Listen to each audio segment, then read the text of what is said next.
The world seems to be exploding in protest.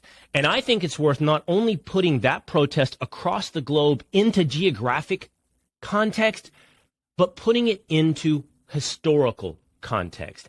I think we can look about this entire cycle of news events not only into the motivations of climate change ideology, but we can look into this and see the base human desire for power and control and the ugly, ugly outcomes throughout history. Citizens have stormed the capital of Albania this week, upset over rising inflation and a cratering economy. We talked last week about the Dutch farmer protest in Holland. In Holland, farmers have taken to the streets and driven their tractors into the capital, The Hague, of Holland to protest reductions in fertilizer use, an attempt to control the amount of nitrogen oxide in the soil, in livestock waste, ammonia, through the practice of farming and ranching. Dutch farmers are worried these policies will put them out of business. Meanwhile, in Sri Lanka, we're watching the biggest set of protests yet on the globe. Thousands of people late last weekend stormed the capital of the president. As we speak, the president of Sri Lanka is globetrotting, bouncing around from the Maldives to Saudi Arabia to wherever else he can hide from the wrath of his own people. The prime minister's palace has also been invaded. People are sitting there using the treadmills of the opulence of power while they are suffering under north of 50% inflation. The Sri Lankan economy is in tatters. Supply chain is broken, and not unlike Holland, farmers are on the verge of being put out of business. How did this happen? Here is the diagnosis of the current events. As in Holland, where there is a green energy climate change initiative from the EU to control the nitrogen oxide and ammonia in the environment to preserve natural habitat, and thus, in their own words, putting farmers out of business, in Sri Lanka, yes, it's true, the pandemic and supply chain helped exacerbate some inflation we were seeing across the globe, but in Sri Lanka, they also bought into green climate change policies that had a direct effect on their economy. What specifically? Well, 1 year ago, cold turkey, Sri Lanka outlawed chemical fertilizer. They wanted the entire farming industry of that country to move to organic fertilization. This, of course, is a disaster. Crop yields down, I think, more than 50%. Farmers out of business. The food supply clearly destroyed. So what is going on? Why are economies across the world suffering not just from inflation, but from food shortages? And that is something we've heard hinted at, that we can peer far down the road and maybe prepare to expect here in the United States. And the answer is the Great Reset. Look, the pandemic did play its part in punishing world economies.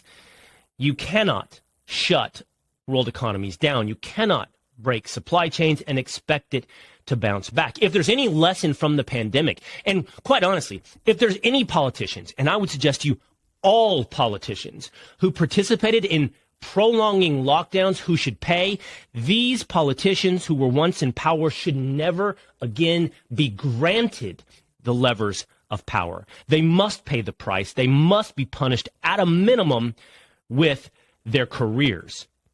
But beyond lockdowns and beyond broken supply chains, global elites saw the pandemic as an opportunity to hit the reset button, to begin the Great Reset. That's not a conspiracy theory. To be clear, you can hear it in their own words. Listen.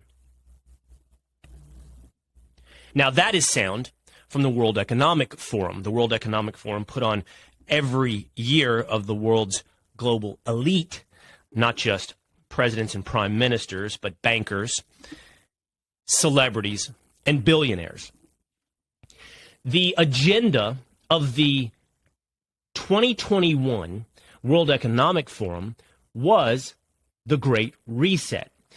The presumption being we cannot return to the status quo. The status quo is what led us to this moment. We have to envision a brighter future.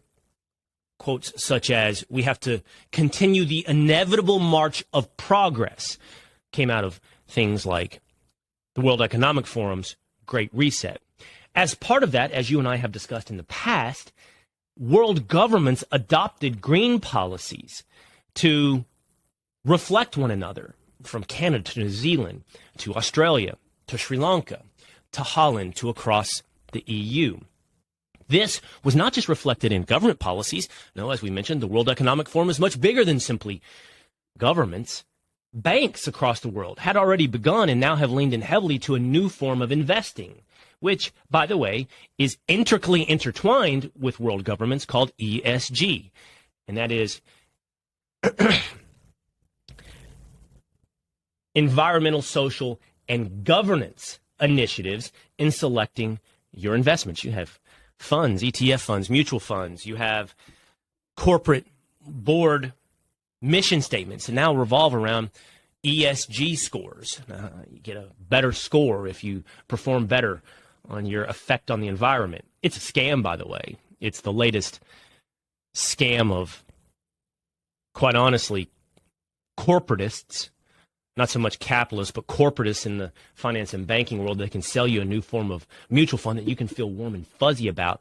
When is it any more green? Well, as the Wall Street Journal wrote last week, many of these ESG funds have investments not in Tesla, for example, but in Exxon or GM, for example. Why? Because who knows what makes up an ESG score?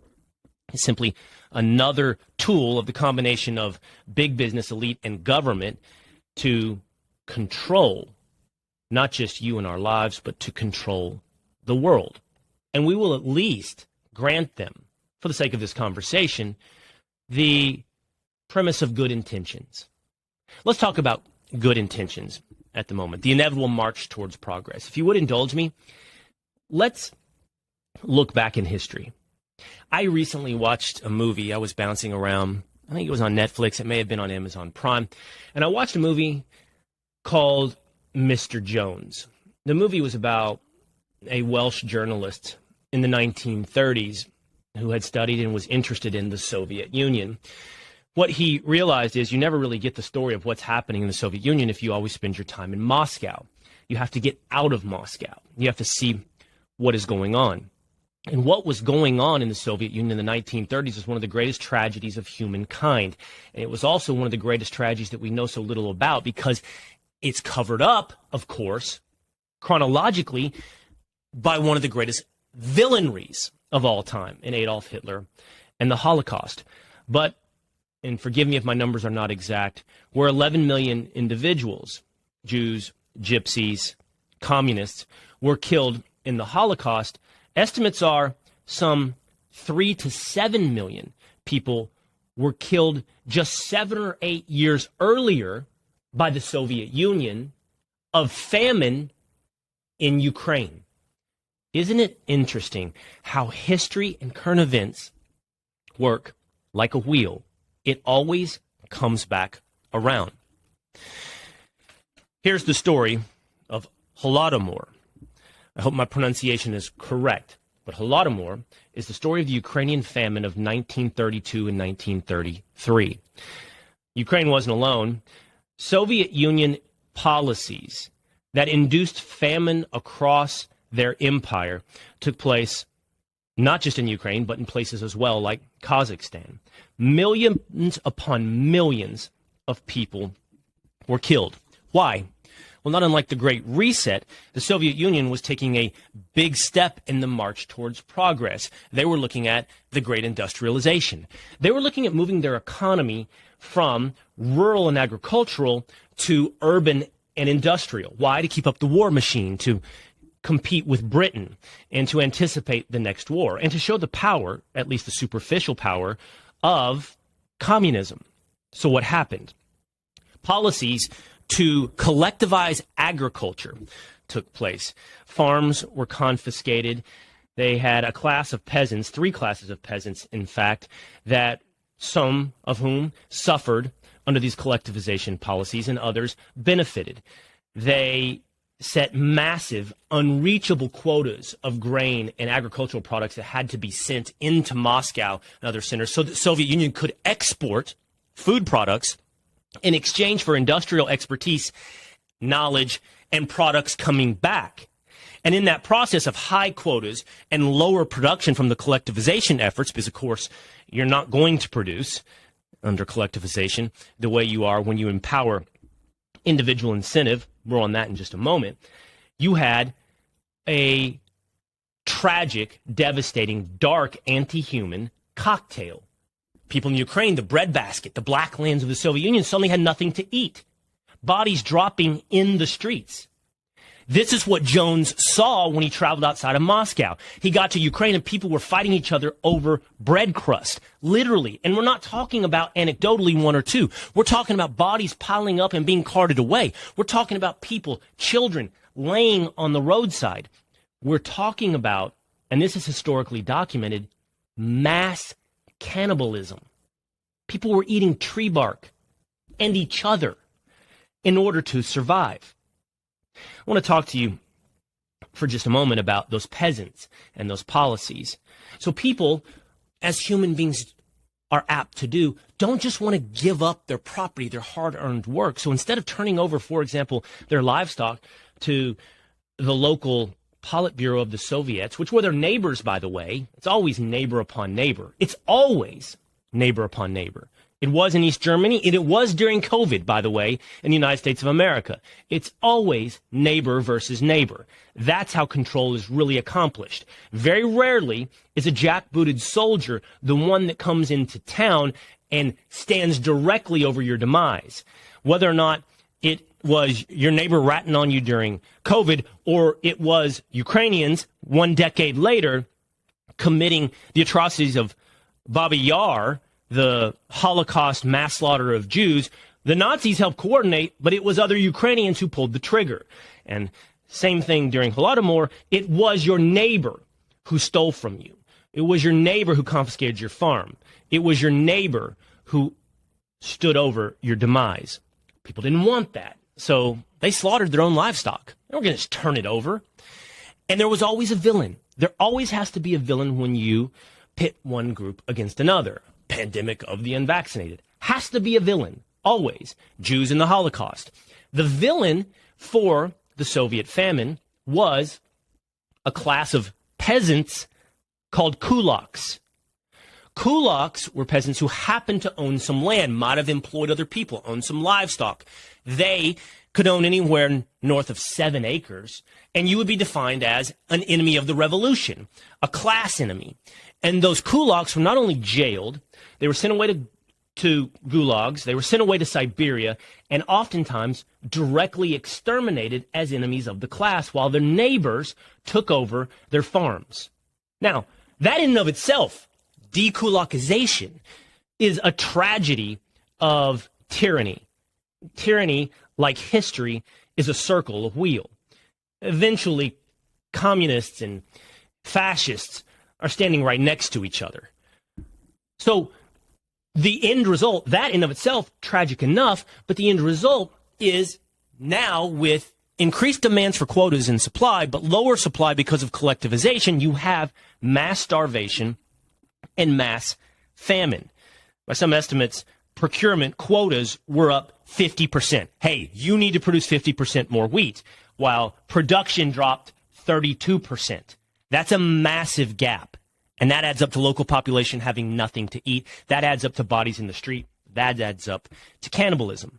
Now, is always the case, and we're going to tie this into modern history and Sri Lanka and ESG and climate change in one moment.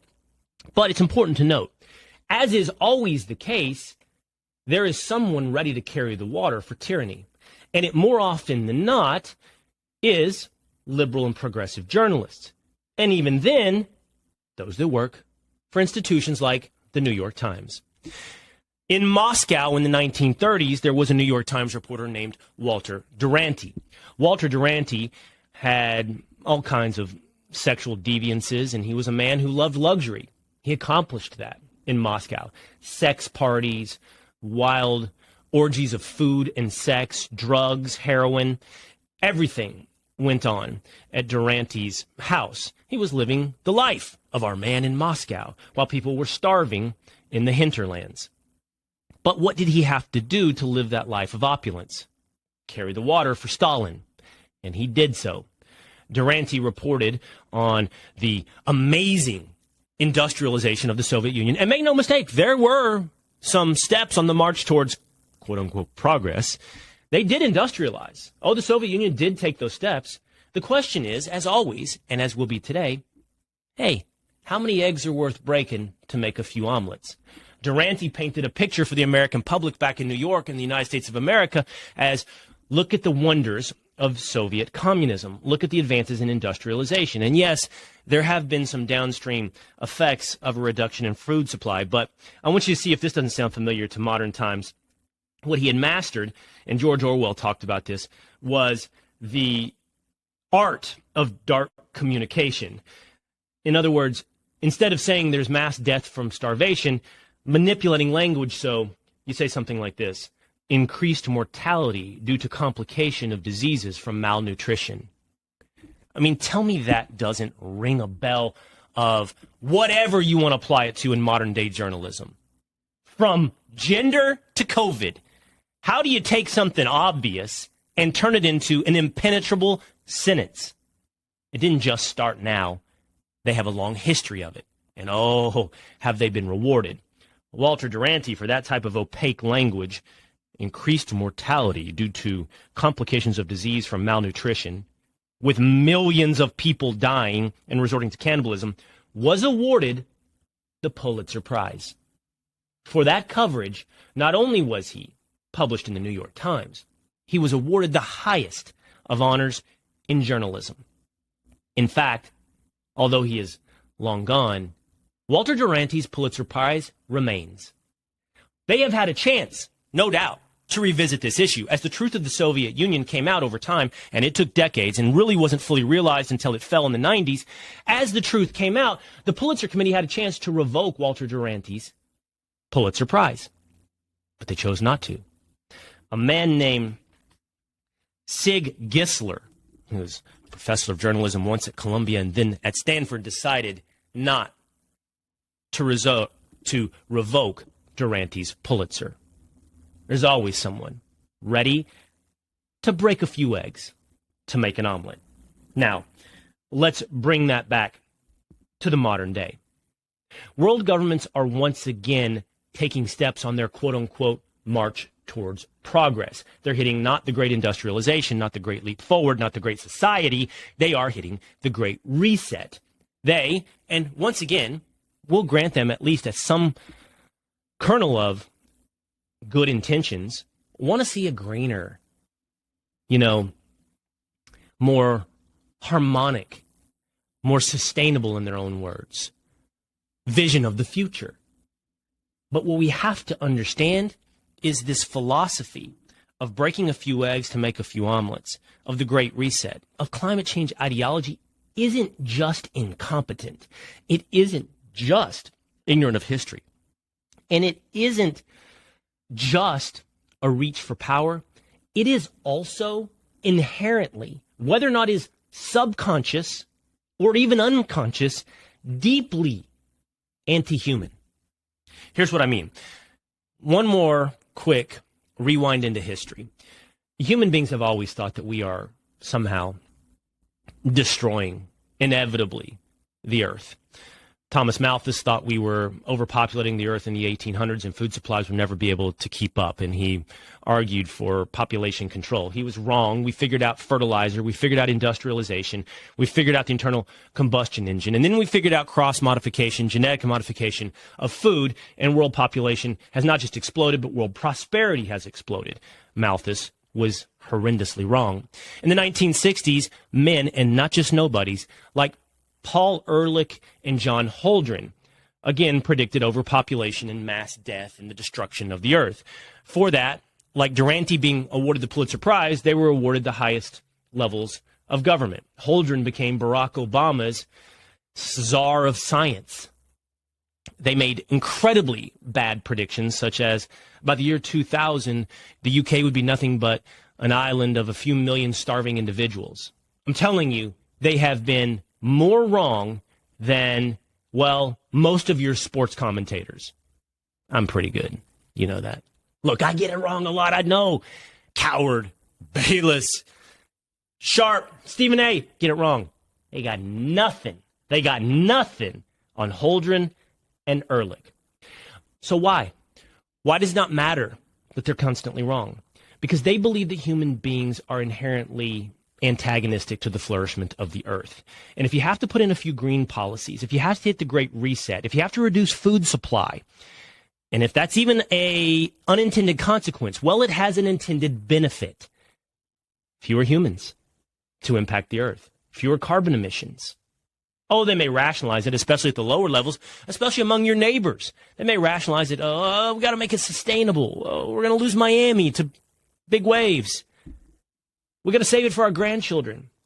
But make no mistake, that's not good enough when you're ignorant of the actual implications. And the implications always start in the poorest parts of the world. 50% of Africa has no electricity. You want to control carbon? You're going to put them out of, well, the ability to produce food. You're going to put them out of the ability to keep babies alive in incubators. You're going to start killing, at the very least, reducing the lifespan and then killing the population of the poorest. That's why you'll see that first in Albania and in Sri Lanka, where you're looking at food shortages, farmers going out of business, runaway inflation. That will lead to the loss of human life. And if you're okay with that, because, hey, the world's more sustainable, it's greener, then your policies are not just ignorant of history and not just a power grab, but your policies are anti-human. They lead to death and starvation. Last note, in the Great Reset, of course, not everybody will suffer from reduced lifespans. Not everybody will suffer from food shortages. There will always be a Walter Duranty. There will always be Moscow. There will always be some place where there's a feast, while somewhere else there's a famine.